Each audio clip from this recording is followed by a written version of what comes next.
अब आप बताइए कि ये जो 26,000 शिक्षकों का बहाली कर रहे हैं, इसमें एक कंडीशन इन्होंने लगाया है कि केवल जो प्रशिक्षित लोग होंगे, यानी जो टेट पास लोग होंगे, वही इस एग्जाम में बैठे।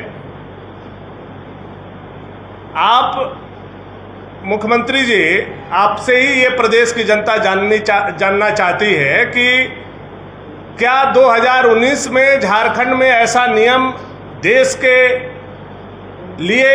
के परिप्रेक्ष्य में झारखंड में भी ऐसा नियम बना है कि प्रत्येक साल टेट की परीक्षा होनी चाहिए?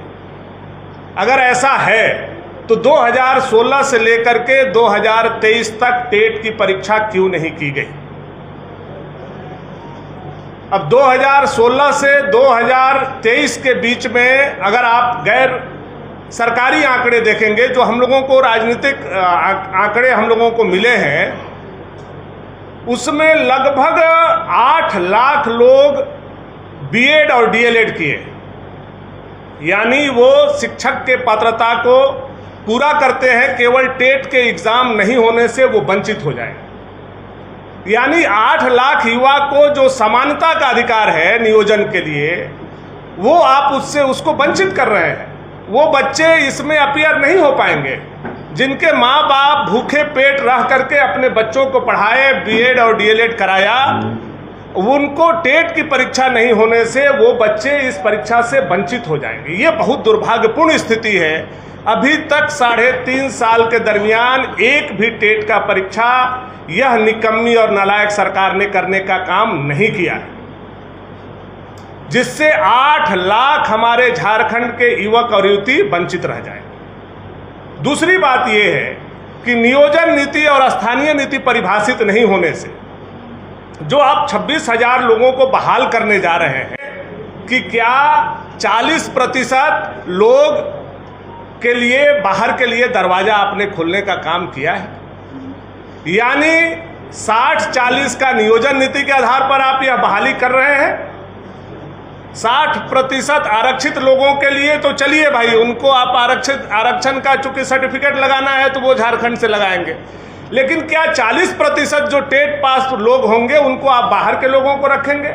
चूंकि टेट की जो परीक्षा होती है, हम लोगों की भी जानकारी है, आप लोगों की भी जानकारी होगी, उसमें कोई भी स्थानीयता का मतलब नहीं होता है। इसका मतलब यह है कि जो 40% लोग आएंगे शिक्षक के बहाली में, 26,000 में 40% लोगों की जो बहाली होगी, वो आउट ऑफ स्टेट के लोगों के लेने के लिए आप तैयारी किए हैं।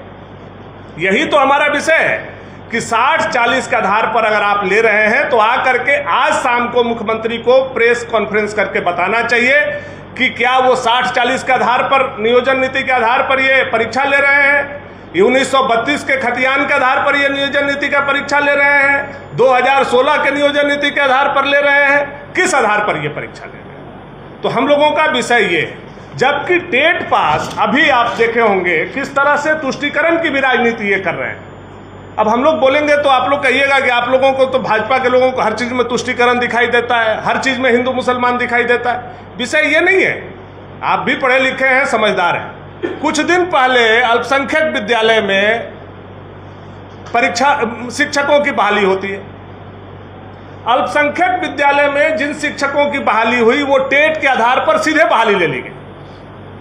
अब एक तरफ अल्पसंख्यक विद्यालय में आप टेट पास लोगों को सीधे बहाल करते हैं और दूसरे तरफ टेट वाले लोगों को आप परीक्षा लेते हैं बाकी विद्यालयों के लिए। तो ये तुष्टीकरण की राजनीति है कि नहीं है, या तुष्टीकरण के आधार पर आप नियोजित कर रहे हैं कि नहीं कर रहे हैं, इस पर भी मुख्यमंत्री को आकर के जवाब देना चाहिए। किसी विषय